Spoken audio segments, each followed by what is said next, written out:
바울은 하나님의 나라를 성령 안에 있는 의와 평강과 희락이라고 증언하였습니다. 성령이 다스리는 마음에는 반드시 기쁨이 있습니다. 만약 마음에 참 기쁨이 없다면 내가 여전히 주인의 자리에 앉아서 형식적인 종교 생활을 하고 있는 것입니다. 참 기쁨은 성령으로부터 주어지는 은혜죠. 기쁨에는 하나님이 주시는 기쁨과 세상 신이 주는 거짓 기쁨이 있으므로 분별해야 합니다. 내가 죄인이면 세상 신이 주는 기쁨을 쫓아가게 되어 있습니다. 하나님의 기쁨은 나를 내려놓고 나의 모든 것을 주님 손에 맡겨드린 만큼 주어집니다. 길과 진리와 생명이 되시는 예수 그리스도를 믿고 자기를 부인하고 자기 십자가 지고 좁은 길로 성령의 인도를 받고 걸어가는 영혼들에게는 참 기쁨이 주어집니다. 스바냐 3장 17절입니다. 합독하십니다. 너의 하나님 여호와가 너의 가운데 계시니 그는 구원을 베푸실 전능자이시라. 그가 너로 말미암아 기쁨을 이기지 못하시며 너를 잠잠히 사랑하시며 너로 말미암아 즐거이 부르며 기뻐하시리라 하리라. 아멘. 우리가 환난 가운데서 절망하고 낙심하지 말아야 할 이유는 구원자 되신 하나님께서 함께 하시기 때문입니다. 끝까지 믿음으로 남은 자들과 함께 거하시는 여호와는 승리하신 구원자이시며 전능하신 하나님이십니다. 여기서 너를 잠잠히 사랑하시면은 사랑 안에서 새롭게 하여 안식을 주신다는 뜻이 있습니다. 하나님이 우리의 구원을 이루실 때까지는 성령께서 우리 안에서 쉬지 않고 일을 하셔야 합니다. 그러나 죄를 지켜야 하는 세상 신을 심판하고 구원을 완성하신 후에는 안식하실 수 있습니다. 하나님의 안식이 곧 우리의 안식입니다. 영원한 안식이죠. 왜 하나님이 우리를 구원하시기 위해 기쁨을 이기지 못하실까요? 바로 예수 그리스도의 신부를 만들기 위해서입니다. 사도 바울은 로마서 8장 29절에서 30절에 아들의 형상을 본받게 하기 위해 우리를 부르셨다는 그 부르심의 목적을 분명히 밝히고 있습니다. 아들의 형상은 내가 죽어지고 진리 하나하나와 연합을 이루는 것입니다. 성령께서 그리스도와의 연합을 이루어 하나님 아버지께 큰 기쁨을 안겨드리기 위해서 지금도 일하고 계시다는 것을 우리는 깨닫고 하나님의 우리를 부르신 목적에 따라서 우리는 날마다 믿음의 반응을 해야 될 줄 압니다. 우리에게 구원의 기쁨보다 더 큰 기쁨은 없습니다. 이 세상의 삶은 안개와 같아서 잠깐 오면 지나갑니다. 그러나 천국과 지옥의 삶은 영원하죠. 그러므로 천국에 들어가는 기쁨보다 더 큰 기쁨은 없습니다. 구원은 죄와 마귀로부터 해방되는 것인데요. 예수님을 믿고 성령을 선물로 받는 즉시 전적인 은혜로 죽은 영이 살아나고 하나님의 자녀가 되는 신분의 변화가 되는 구원을 받았죠. 그러나 아직 죄와 마귀로부터 완전히 해방되지는 못했습니다. 광야로 나와서 매일 성령님께 말씀을 받아먹고 모든 죄들을 버리는 회개를 꾸준히 해서 장성한 그 믿음으로 성화되어야 합니다.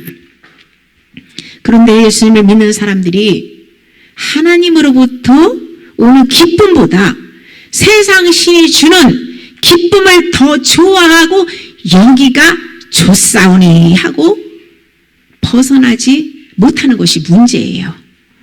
아모스 4장 4절에서 5절에 보시면 너희는 베델에 가서 범죄하고 길갈에 가서 죄를 더하며 아침마다 너희 희생을 3일마다 너희 11조를 드리며 누룩 넣은 것을 불살라 수은제를 드리며 낙헌제를 소리내어 선포하려무나 이스라엘 자손들아 이것이 너희가 기뻐하는 바니라 주 여호와의 말씀이니라고 했어요.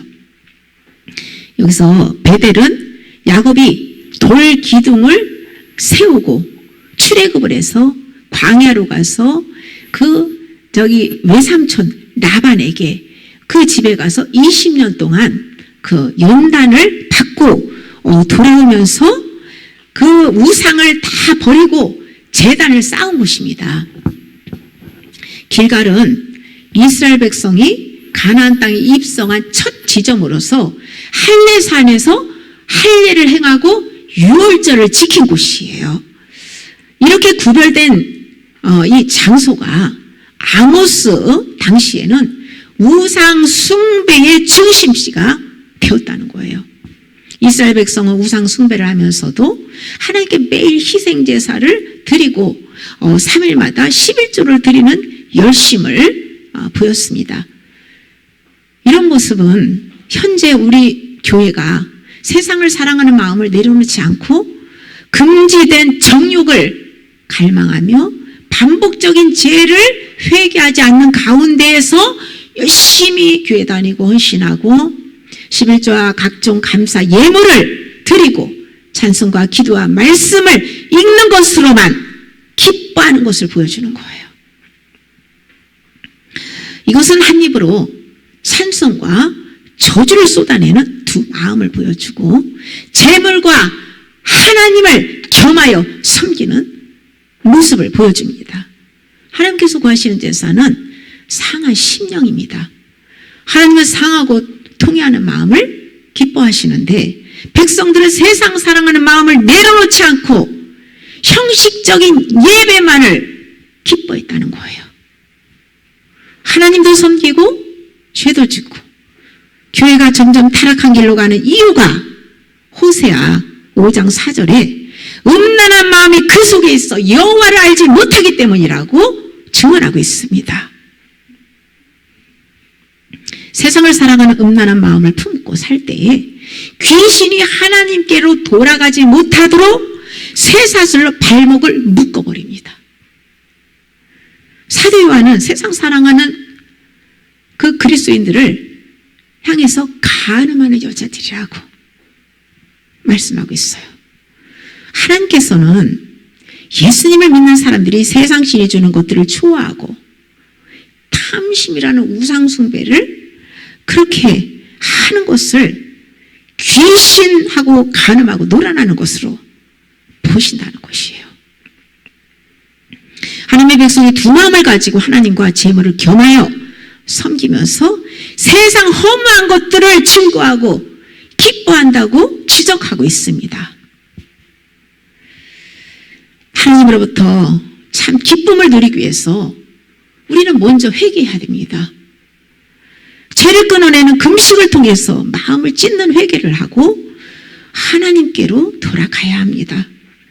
하나님은 점과 티도 없고 거룩하신 분이기 때문에 우리가 하나님 안으로 들어가기 위해서는 반드시 죄를 자백하고 십자가 죽음과 예수 그리스도의 십자가 죽음과 연합해야 됩니다.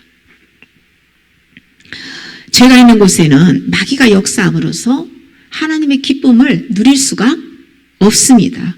그러므로 우리를 부르신 목적을 바로 알고 회개해서 변화된 열매를 맺으며 살 때에 기쁨이 증폭된다는 것이죠.